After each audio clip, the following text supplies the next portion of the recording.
하나님께서 우리에게 주시는 말씀은 예레미야 42장 1절에서 6절의 말씀입니다. 제가 보는 성경으로 구약 1119쪽입니다.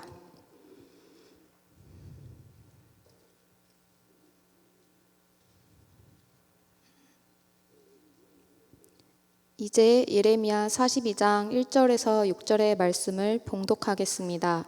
다 함께 일어나셔서 하나님의 말씀을 경청하시기 바랍니다.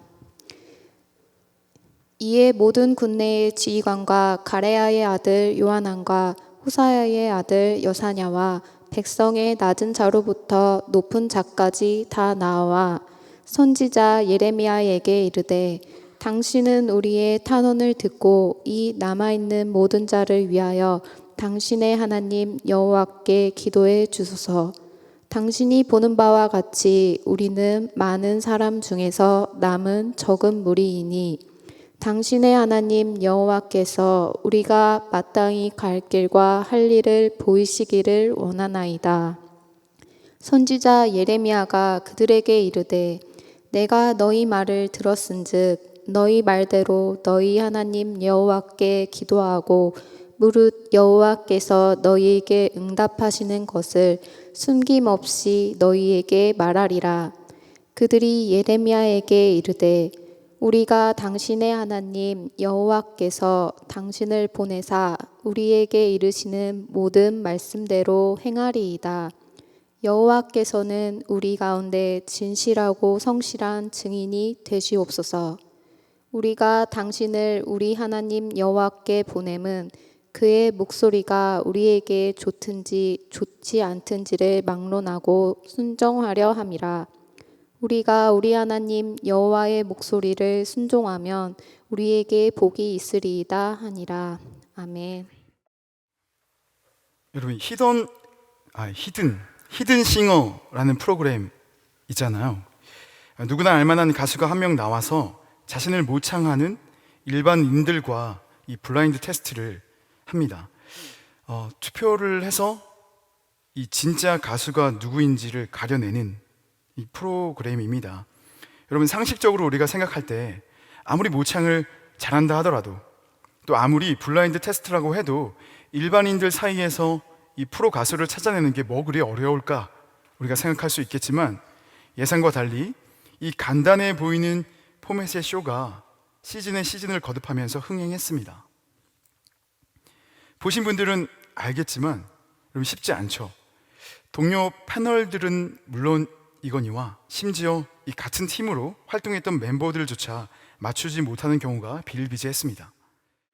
가장 큰 이유는 이 모창을 하는 일반인들 분들께서 이 프로와 구분이 안 될 정도로 너무 잘합니다. 그렇죠? 두 번째로는 현장에서 투표를 하는 패널 또 관객분들이 이 해당 가수의 찐팬이 아닐 수 있습니다. 그래서 정말 찐팬들만 알아볼 수 있는 미세한 버릇이라든지 특성들, 그 특징들을 잘 꼬집어내지 못했었을 수 있죠. 물론 또 팬이라고 할지라도 그 현장에서 여러 환호성이라든지 여러 가지 소음으로 인해서 그 미세한 차이를 놓칠 수도 있었을 겁니다. 근데 마지막으로 이 이유를 말씀드리고 싶어서 영상을 본 건데요. 지금까지 기준의 이동입니다. 무슨 말이냐면 이 원곡 가수가 이 프로그램의 기준인 것은 분명합니다. 이 원곡 가수를 가려내는 거니까요. 그런데 더 정확하게는 투표를 하는 패널들과 또 관객들에게 있어서의 기준은 원곡 가수이긴 합니다만 더 정확하게는 자신이 들었던 음원입니다. 그러니까 여러분, 매니저가 아니고서야 이 가수의 라이브를 음원보다 더 많이 들은 사람이 누가 있겠습니까? 그러니까 음원을 수없이 들으면서 가수의 목소리나 창법을 연구하고 연습했던 이 모창 일반인들이 더 원곡 가수처럼 느껴지는 경우가 발생하는 겁니다. 반면 원곡 가수는 그동안 창법이 달라졌거나 또 이 나이가 들면서 음색의 변화가 올 수 있잖아요. 그럼에도 불구하고 자신은 지금 자신이 기준이라고 생각하게 되는 겁니다. 반면 과거의 자신을 기준으로 삼는 사람들에게 이게 밀려나게 되는 거죠. 기준이 움직인 겁니다. 여러분, 한 번쯤 들어봤을 예화가 있습니다. 이 소의 힘을 빌어서 밭을 갈던 시절에 한 농부가 황소 등에 쟁기를 걸고 밭을 가면서 아들에게 말했습니다. 이 밭을 갈 때는 이 바닥만 보면서 갈지 말고 저기 멀리 있는 밭 끝에 한 기준점을 잡고 밭을 갈아야 이랑이 삐뚤어지지 않고 이렇게 똑바로 갈리게 된단다. 시범을 보인 아버지는 아들에게 한번 직접 갈아보라고 이 쟁기를 넘겨주고서는 다른 볼일을 보러 가셨습니다. 한참 뒤에 돌아와 보니 이 밭 이랑이 여러분 꾸불꾸불 엉망진창인 겁니다. 여러분 뭐가 문제였을까요?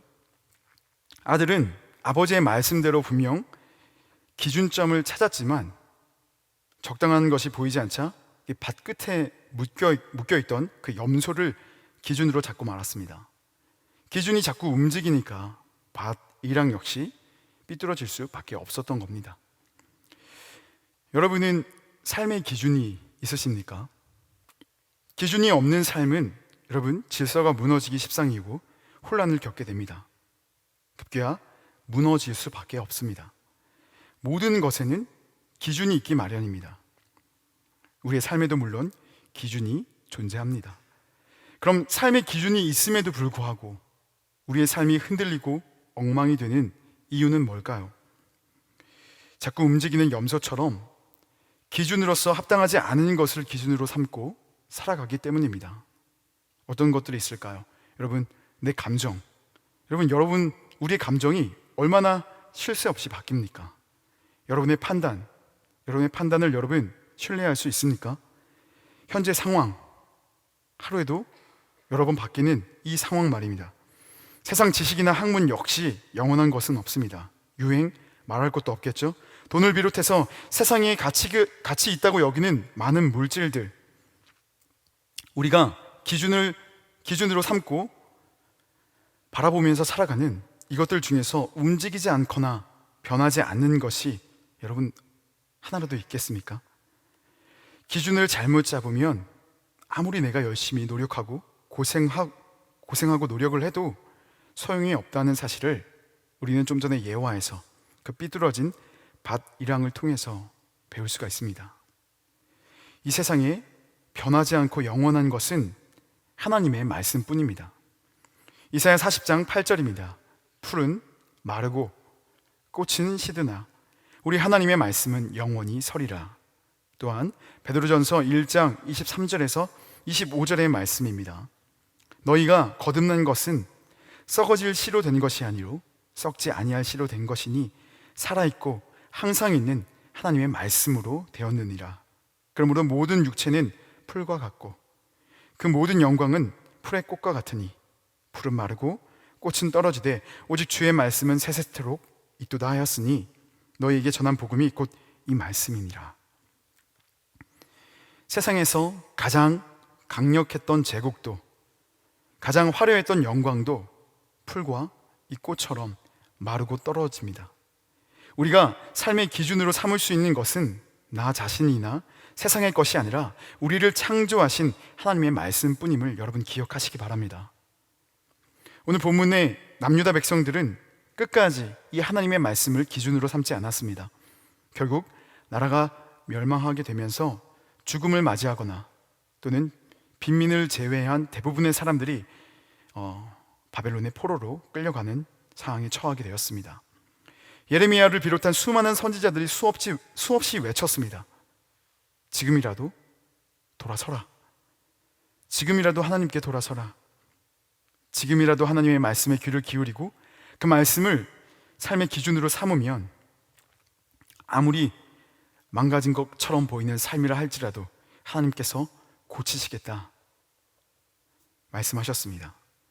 마지막 순간까지도 하나님은 피할 길을 준비하시고 피할 길을 내셨습니다. 이렇게 된 이상 바벨론 포로로 끌려가거라. 가서 거기서 터전을 삼고 거기서 살아내라. 너희의 뉘우침과 교정의 시간이 차면 내가 다시 너희를 일으켜 세울 것이다. 포로로 끌려간 바벨론 땅에서도 하나님께서는 그들을 지켜주시고 보호하시겠다고 은혜를 약속하셨습니다. 그런데 남유다 백성들은 끝끝내 이 말씀을 듣지 않았습니다. 하나님을 믿는 나라가 어떻게 멸망하겠냐고, 이 거룩한 예루살렘 성전을 한번 보라고, 이 성전이 무너질 리가 없다고 말했습니다. 하나님이, 우리가 믿는 살아계신 그 하나님이 그렇게 놔둘 리 없으시다고. 나라를 버리고 저 바벨론 포로를 자처하는 것은 하나님을 배반하고 신앙을 버리는 행위라고 생각했습니다. 여러분, 상식적으로 볼 때는 맞는 말입니다. 그런데 정작 자신은 결코 바벨론 포로로 끌려갈 수 없다 라고 목소리를 높이는 사람들이야말로 하나님을 배반하고 신앙을 버린 자들이었습니다. 하나님의 말씀을 귓등으로도 듣지 않고 현실을 부정하는 사람들이었습니다. 하나님의 뜻이 여기 있는데 그것은 하나님의 뜻이 아니라고 착각을 넘어서 우기는 사람들이 대부분이었습니다. 이렇게 많은 사람들이 하나님의 말씀이 아니라 자신의 생각, 자신의 판단을 기준으로 삼았어요. 내 얄팍한 신앙 상식, 어설프기 짝이 없는 내 이성, 어줍지도 않은 내 신념으로 감히 하나님과 대립하고 있는 것이 여러분 비단 남유다 사람들만의 모습입니까? 여러분, 삶의 기준이 삶의 수준을 결정합니다. 시간 다 함께 한번 따라해 보시겠습니다. 삶의 기준이 삶의 수준을 결정합니다. 세상과 자신의 생각을 기준으로 삼은 사람들의 결과가 여러분 어떠했는지 우리는 성경을 통해서 자세히 들여다볼 수 있습니다.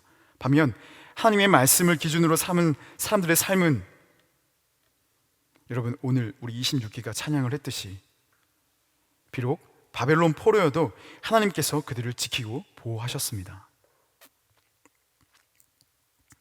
포로로 끌려가면 실패하고 모든 것이 끝날 것처럼 보였지만 실제로 그렇지 않았죠. 우리가 잘 알고 있는 다니엘 역시 바벨론 포로였습니다.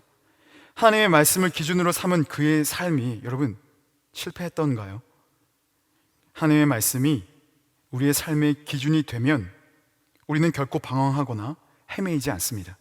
잘못되거나 실패하지 않습니다. 오늘 본문은 바벨론 포로로 끌려가지 않고 남은 자들의 이야기입니다. 바벨론이 남유다 왕마저 끌고 가면서 유다 땅에는 이 총독을 한 명 세워놨습니다. 대리 정치인을 세워놓은 거죠. 그다랴라고 하는 유대인이었습니다. 그런데 이스마엘이라고 하는 사람과 그의 추종자들이 이 애국심을 빙자해서 그다랴 총독을 죽이고 암몬이라는 나라로 도망을 간 겁니다.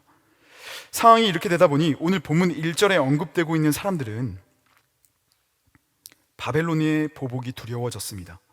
물론 자신들이 죽인 것은 아니지만 누가 죽였든지 간에 바벨론이 세워둔 이 총독이 타살당했으니 이것은 곧 바벨론에게 반기를 든 것이 아니냐로 해석될 것이고 그 불똥이 남아있는 자신들에게 튈 것이라고 생각했습니다. 그래서 이들은 이집트로 집단 망명을 결심합니다. 하지만 떠나기 전에 하나님의 사람인 예레미야에게 하나님께 기도를 해서 하나님의 뜻이 무엇인지를 우리에게 알려주십시오 라고 요청을 했습니다. 하나님께서 뭐라고 말씀하시든지 순종하겠다고 약속했습니다. 여러분 오늘 우리가 읽은 본문의 내용입니다. 이 본문만 딱 발제해서 읽으면 되게 은혜로운 것처럼 보이죠. 실제로 대단히 신앙적인 자세처럼 보였습니다. 그런데 10일 뒤에 예레미야가 기도를 통해서 하나님의 응답을 가지고 그들에게 전했습니다. 이집트로 내려가지 말고 남유다에 남아 있으라 였습니다. 하나님의 뜻은 일관되게 어떠한 상황에 너희가 처하게 되든지 다른 나라나 다른 힘에 의지하지 말고 하나님을 의지해라 였습니다. 이 말을 들은 사람들이 여러분 오늘 6절 말씀처럼 그들의 다짐처럼 순종했을까요? 그것은 하나님의 뜻일 리 없다고. 예레미야, 네가 어떻게 하나님의 뜻을 분별할 수 있겠냐고 예레미야를 모함하고 끝끝내 이집트로 내려갔습니다. 성경에서 기록하고 있는 그 결과는 여러분 참혹했습니다. 이들은 순종하지도 못할 거면서 왜 하나님의 뜻을 구했던 걸까요?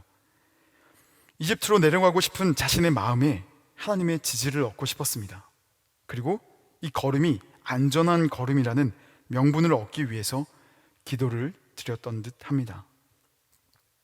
하나님이 원하시는 방향과 내 방향이 여러분 서로 충돌할 때 내 뜻을 포기하고 내려놓는 것은 정말 너무너무 힘든 일입니다.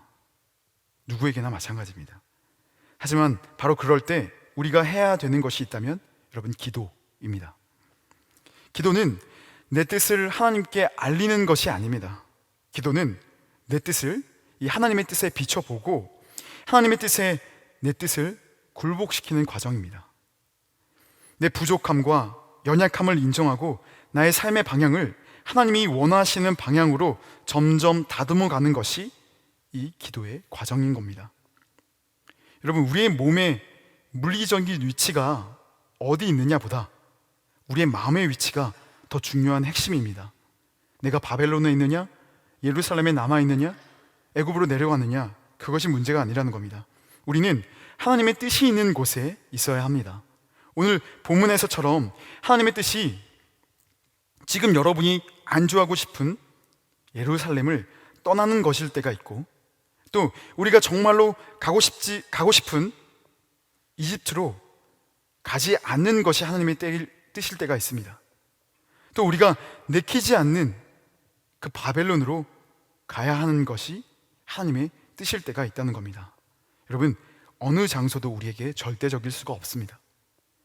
강남이냐 강북이냐, 서울이냐 지방이냐, 대기업이냐 스타트업이냐, 어느 특정 지역이나 장소가 내 인생의 정답이 아니라 지난주에도 말씀드렸다시피 하나님의 뜻이 내 인생의 정답입니다.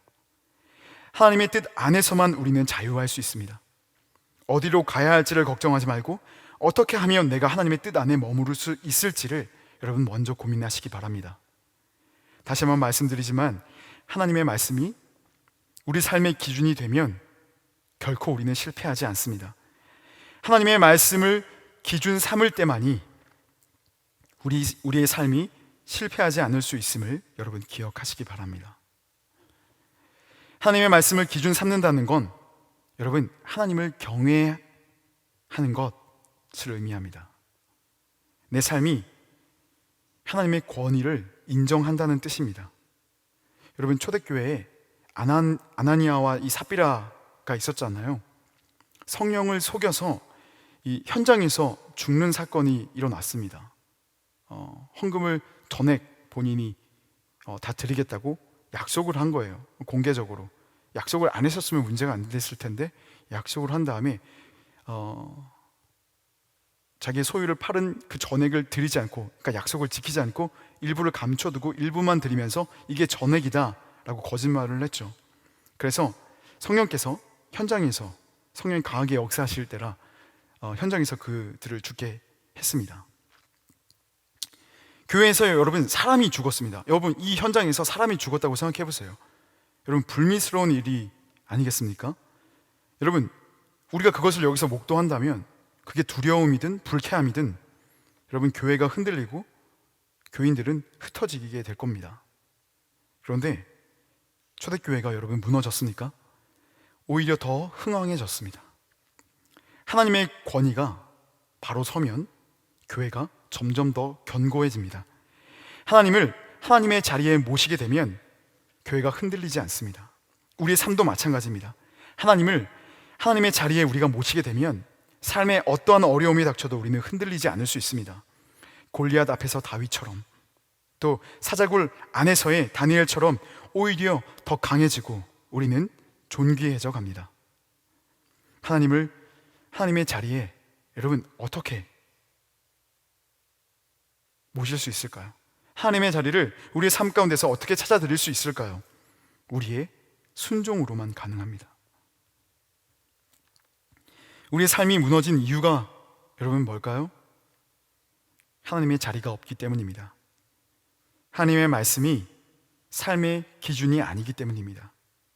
우리가 하나님의 말씀을 기준 삼을 때 비로소 그들은 내 백성이 되고 나는 그들의 하나님이 되리라 라고 말씀하신 이 하나님의 약속이 성취되는 겁니다. 내 기준을 내려놓고 하나님을 기준 삼으시길 바랍니다. 여러분, 내가 죽어야 내 안에 그리스도의 능력이 임하는 것입니다. 다 함께 기도하시겠습니다. 하나님, 하나님을 믿는다고 고백하고 또 매주일 이렇게 나와서 예배를 드리면서 내 삶의 기준은 하나님이 아니었습니다. 세상 기준, 내가 내 삶의 기준이었습니다.